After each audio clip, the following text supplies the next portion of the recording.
Welcome to the channel. Today I will share the story from the Bible about love and romance.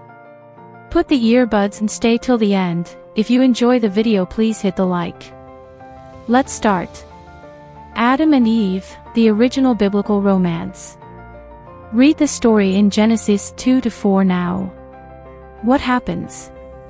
Not feeling on the same level as the other prospective companions that God had conjured up, birds and livestock aren't great conversationalists. Adam was in need of a woman. To make his new friend happy, God put Adam under an early general anesthetic and performed emergency surgery, extracting a rib and creating, from that rib, a woman. The two of them jollied around the Garden of Eden completely starkers, not fearing any judgment. That is, until the serpent talked Eve into eating the forbidden fruit. Being a good wife, she offered some of her spoils to her husband, who gobbled it down. Almost immediately afterwards, the two of them became incredibly self-conscious about the whole nakedness thing and threw together some fig leaf garments to cover their modesty. God, understandably, wasn't happy. He kicked the two of them out of the garden and gave Eve the pleasure of enduring childbirth, told her she was going to be ruled over by her husband, and he told Adam that he will forever be self-conscious and fear judgment due to his want to eat from the tree of knowledge of good and evil. What does this show us about love? This, to me, sticks out like one of those instances of love where nothing matters but the two of you. Adam and Eve were completely blissful and needed nothing but each other's company. The introduction of the knowledge of good and evil was their downfall. They became self-conscious and less comfortable with each other, needing the fig leaf cover-up. Abram and Sarai. Read the story in Genesis 15-17 now. What happens? Abram is a man in need of an heir.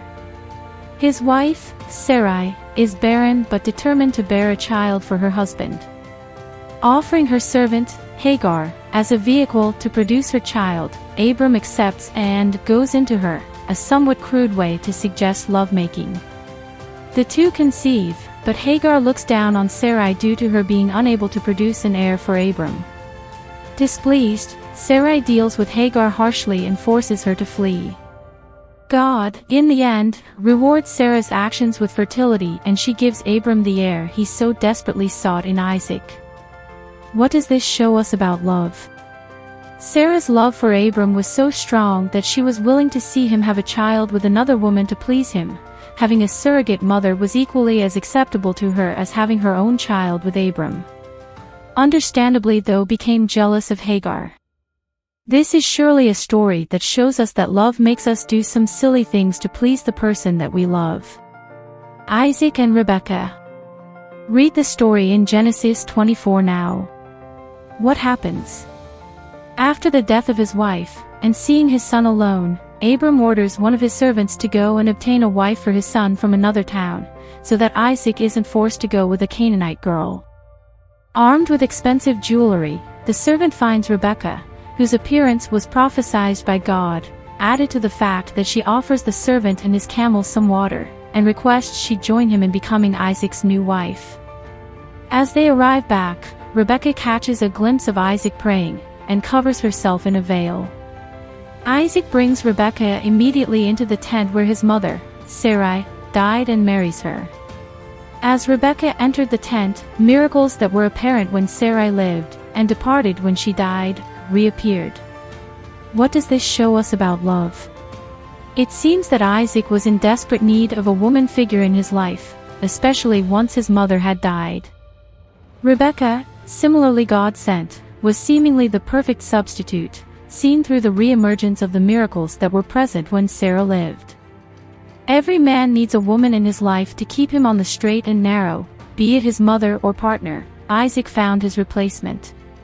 Or was it possible that he just needed someone to help him get over his mother's death? The Jacob, Rachel, Leah love triangle. Read the story in Genesis 29 now. What happens? This is a tricky one. Jacob, son of Rebekah, was sent to take solace and find a wife with his uncle Laban in a distant land.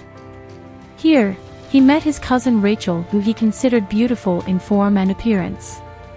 Such was his love for Rachel that he pledged to work for his uncle Laban for 7 years in return for her hand in marriage, but this labor felt like days to him. Such was his love for his cousin Rachel, the soppy blighter.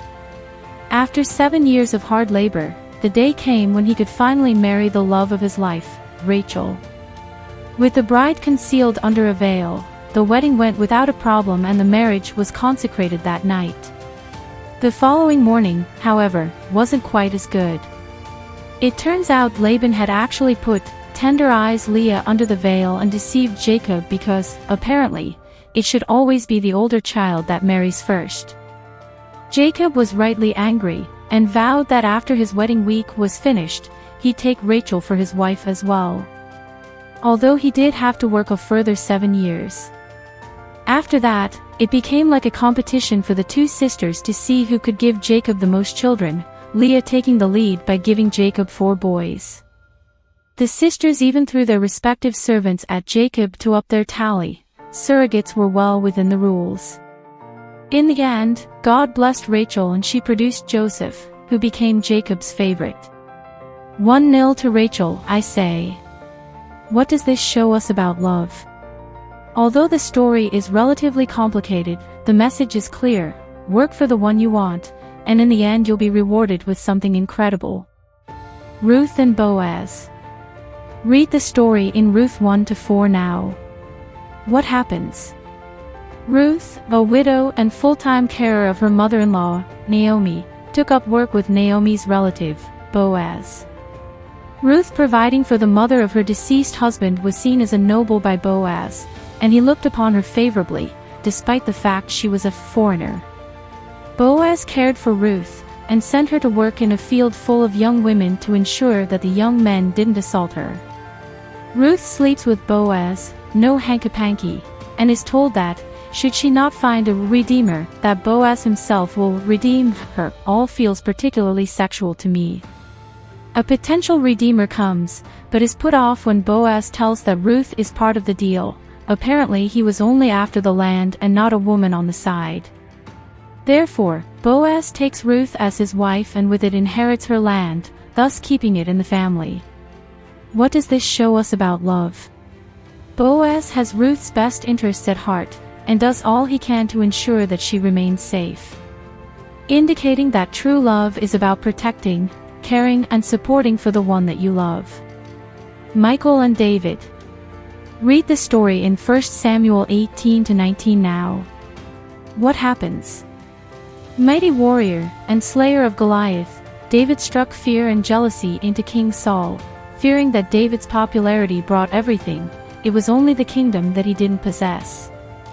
Saul grew angrier and angrier with David and briefly toyed with killing him, before his son, an admirer of David, Jonathan, talked Saul out of it. Nevertheless, King Saul was suffering with a case of the green-eyed monster. So he did what we'd all do in that situation and offered David his daughter, Michal, in return for 200 Philistine foreskins, a fair trade, I think we'd all agree.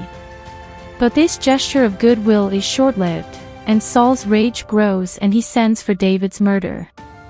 Knowing that this is going to happen, Michal deceives her father and tells the great warrior to flee or die. To ensure her father doesn't suspect a thing, she pulls the old stuff-a-bed with clothes and goat hair to make it look as though someone is their technique. It doesn't work and Saul sends his troops out to find David and kill him. However, when they find him, they all turn a bit funny. What does this show us about love? Well, Michal certainly loved David enough to betray her father, but she was seemingly just a pawn in the two powerhouses game. This almost suggests that romantic love wins out over family love. She put herself at risk to ensure the safety of the man that she loved, in some ways that would be deemed irrational. David and Bathsheba. 2 Samuel 11-12. What happens? David's at it again. Upon seeing the beautiful Bathsheba, David goes out and gets what he wants.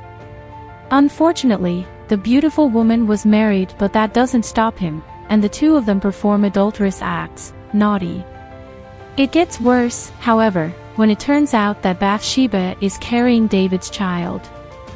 In order to try and ensure that no one knows of this naughtiness, David sends for David's at it again. Upon seeing the beautiful Bathsheba, David goes out and gets what he wants. Unfortunately, the beautiful woman was married, but that doesn't stop him, and the two of them perform adulterous acts. Naughty. It gets worse, however, when it turns out that Bathsheba is carrying David's child. In order to try and ensure that no one knows of this naughtiness, David sends for Uriah to return from war so that he may get into his wife again and hide the identity of the child's father. Jeremiah would got to the bottom of it, though. However, Uriah refuses, and so David sees that Uriah is killed in battle. Once Bathsheba had finished her 20 minutes of mourning, her and David got married, much to the disgust of the prophet Nathan. Nathan promised that God would punish them both for their deeds, and lo and behold, their child became ill and died very quickly. What does this show us about love? Love is shallow. There is very little justification of the love between David and Bathsheba, and in fact is more aimed toward the lust and the adulterous activities between the two. This romance isn't particularly romantic. Samson and Delilah. Read the story in Judges 16 now. What happens? After being followed to a whorehouse by the Philistines, Samson picks up the gate where they were waiting to ambush him and waltzes off. Shortly after this, he meets and falls in love with Delilah, possibly the one that Sir Tom sung about. Seeing their way in, the Philistines approach Delilah and offer her 1,100 silver coins in order to seduce Samson and find out the source of his great strength.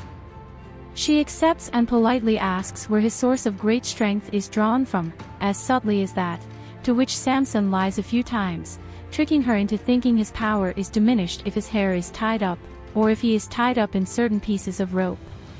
In the end, Delilah gets annoyed and plays the "if you love me, you tell me" card, and like all men before and after him, Samson folds under the pressure and tells his love where the source of his power emanates from. Shortly after, Delilah cuts his hair and the Philistines seize him with ease and take him to become a sort of circus performer. With one final burst of strength, however, Samson manages to pull the building down where he is and kill himself while taking a load of Philistines with him. What does this show us about love? Some people will quite happily sell the secrets of their loved ones for money. For some, the love lies with material goods, rather than the person they are sharing love with. Thank you so much all. God bless you and your family. Bye.